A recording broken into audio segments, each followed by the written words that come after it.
Hey there. So a lot of thoughts coming to me. It's been a long time since I've created a video in my car before work. And the first thing that I want to ask you is, where are you giving away your power? Maybe you haven't ever thought about that before. Isn't that something? What does that mean to you when I ask you, where are you giving away your power? Where do you feel that in your body? Does it hit home? Do you feel it? Maybe in your gut or your chest? I feel it in my chest right now. Where am I giving away my power? Where are you focusing your energy? Or where have you, this might be another way of asking it, where is your energy, whether you've intentionally focused it there or not? What places does your energy lie where it would benefit you to call it back? Do you ever think about that? In what ways have you given your energy to others, or experiences, or places, things, in which it doesn't benefit you or add quality or value to your life, or the lives of others around you that you care for and love? Where do you want to, now that you're thinking about it, where do you want to stop giving away your energy, giving away your power? So our bodies are limited to a degree. 3D expressions of focused energy on Earth. And we, through our conscious awareness or lack of conscious awareness, choose where to focus our energy, where to direct our energy.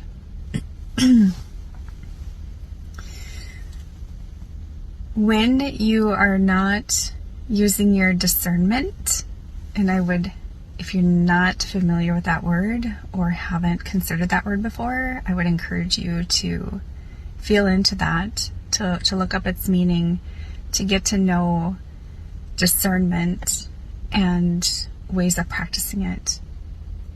So when we are consciously aware, we get to discern, we get to choose based on what we want the outcome to be.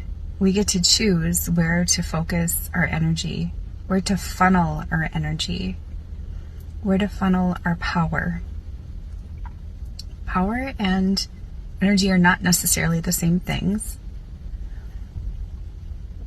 but they go hand in hand. Directing your conscious energy intentionally from a place of authenticity, not programmed beliefs, is how I would describe being in your power. And when you let the beliefs of others, consciously or unconsciously, be the guide or the directive for where you're focusing your energy, consciously or unconsciously, then you're not acting from within your own power. You're giving your power away. And when you start to play around with those concepts and practice being aware of where you are giving your power away and making conscious choices to choose differently, to take your power back, and when I say take your power back, That could look like a lot of different things. It could look like a lot of different things.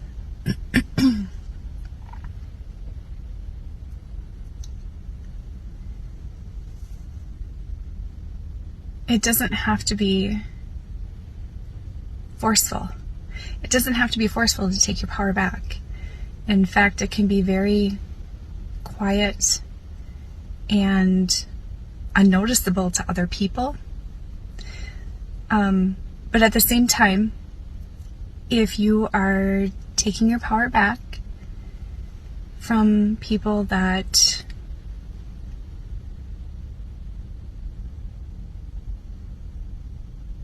benefited from controlling you and taking your power, they're the ones that are probably going to notice it the most and will likely have a reaction that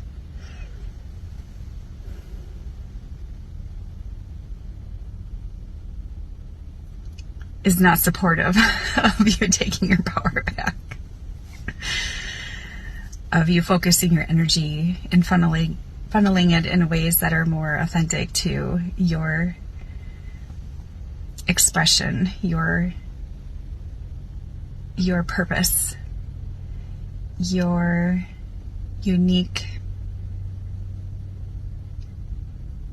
reasons for doing whatever it is you're doing and focusing your energy on. That leads me to say, you are here to be you. You are here to express yourself, your true, authentic being of who you are, not to conform to what everybody else is doing. Of course, this is a belief that I hold. So use your discernment. Feel into your own reasons for why you're here. My beliefs that I'm sharing here are based on my life experience to this point, what I have come to know to be true for me. The cool thing about life is that you get to use your experiences to realize what your true authentic expression looks like, what you really believe based on your life experiences. And you get to play with those experiences by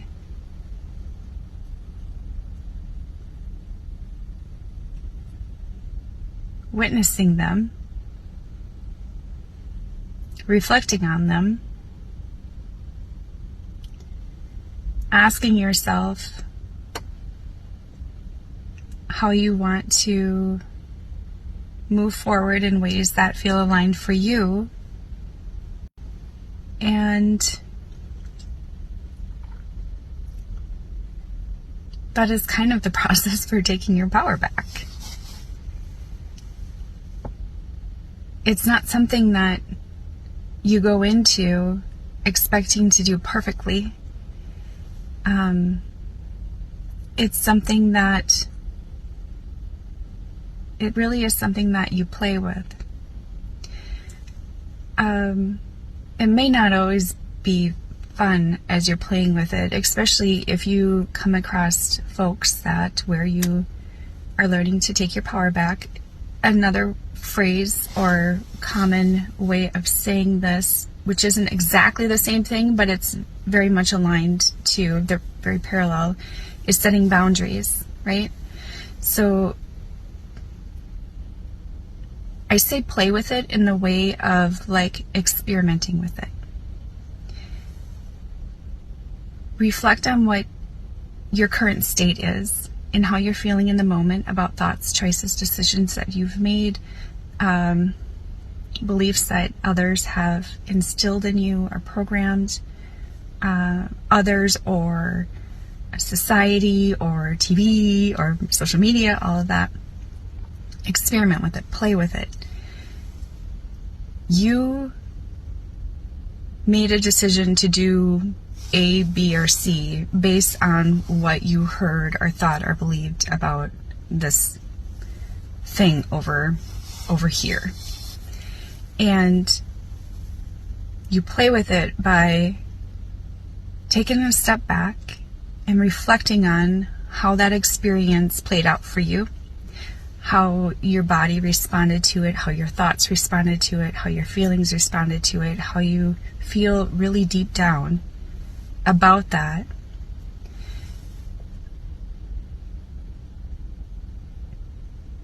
How you feel really deep down about that, truly.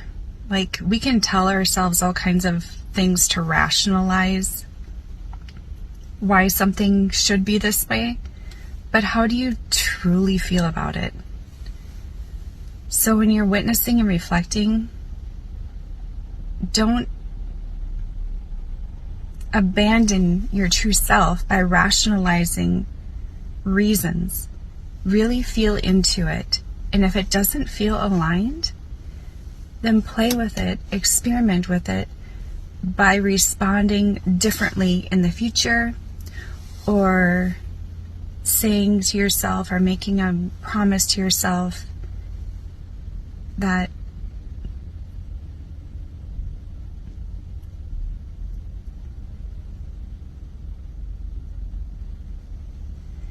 not saying to yourself and making a promise to yourself, but and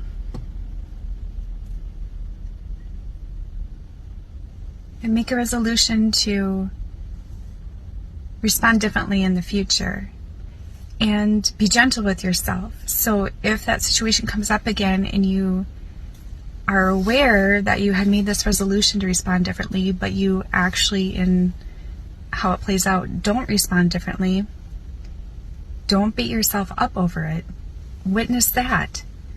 And maybe there's some more boundaries that need to be set in place in order to support you in following through with the resolution. It's not about perfection. It's about practicing it. And the fact that you had awareness during that moment of what you have reflected on, is that in itself is personal growth, because previous to that you didn't have awareness.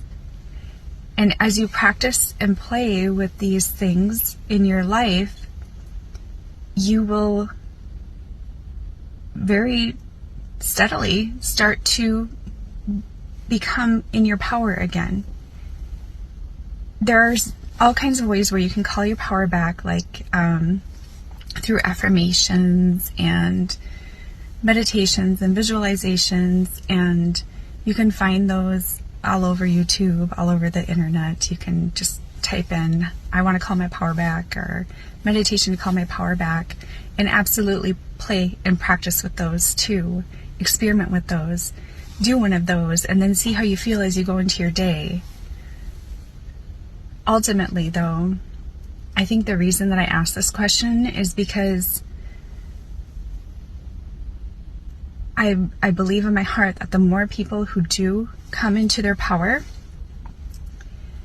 then the more people who are allowing others to be in their power too. And that ends the blame, the shame, the guilt, the manipulation that is just rampant in society, and the programming that's rampant. Like, we're here to be uniquely us so that we can experience and grow and learn from each other and not control each other. And oh my goodness, how fun would it be? I'm always inspired by people who are in their power.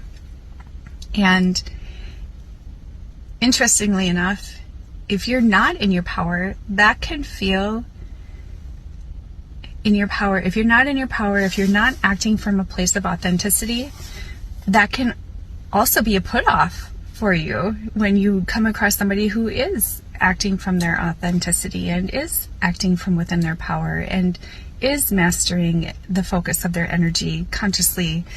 That might be a clue to you too.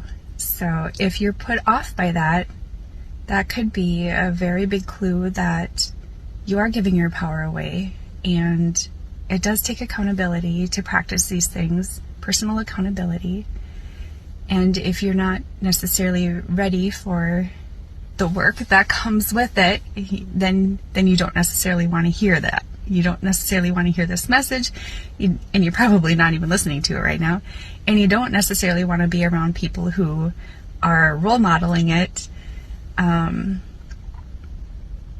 yeah, that could be a clue. But I personally am inspired by people who are in their power. I watch them. That's one thing that I always preach is listen to people who have what you want, right? Because they're doing something right to get to that, and that's one way we can learn from each other. And that's also, if you are inspired by somebody, that means that you have those qualities within you that are ready to be developed too. Okay. All right. Until next time, enjoy the expansion, my friends.